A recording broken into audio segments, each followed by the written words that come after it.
ছেলে যেন বাবার মতো না হয়। মৃত্যুর আগে শেষ বার্তায় লিখে যান শিক্ষিকা।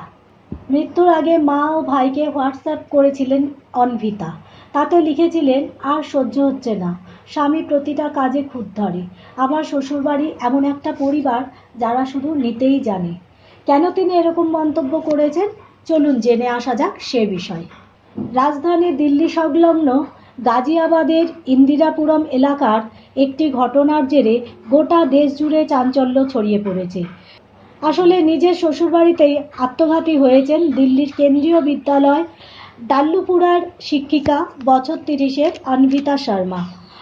মৃতার বাবার অভিযোগের ভিত্তিতে গ্রেপ্তার করা হয়েছে ওই শিক্ষিকার স্বামী গৌরব কৌশিক এবং শ্বশুর সুরেন্দ্র শর্মাকে। এর পাশাপাশি জিজ্ঞাসাবাদ করা হচ্ছে মৃতার শাশুড়ি মঞ্জু শর্মাকেও। এই ঘটনায় আরও একবার প্রকট হয়ে উঠল আমাদের সমাজের পণপ্রথা এবং গার্হস্থ্য হিংসার গুরুতর সমস্যা নিয়ে।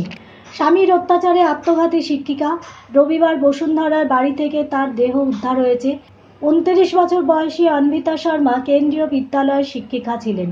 ঘটনার পর মৃতের স্বামী গৌরব কৌশিক এবং শ্বশুর সুরেন্দ্র শর্মাকে গ্রেপ্তার করেছে পুলিশ।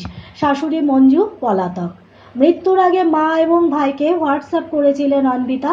তাতে লিখেছিলেন, আর সহ্য হচ্ছে না, স্বামী প্রতিটা কাজেই খুঁত ধরে। আমার শ্বশুরবাড়ি এমন একটা পরিবার যারা শুধু নিতেই জানে। স্বামী গৌরব কৌশিকের উদ্দেশ্যেও এক লাইন লিখে যান তিনি, রান্না করে রেখেছি, গৌরব কৌশিক দয়া করে খেয়ে নিও। বেতনের টাকা এমনকি এটিএম কার্ডও থাকতো শ্বশুরবাড়ির লোকেদের দখলে। এমনই গুরুতর অভিযোগ করেছেন আত্মঘাতী শিক্ষিকা অনভিতা শর্মার বাবা। এই ঘটনা আরও একবার প্রকট হয়ে উঠল আমাদের সমাজের পণপ্রথা এবং গার্হস্থ্য হিংসার গুরুতর সমস্যা নিয়ে।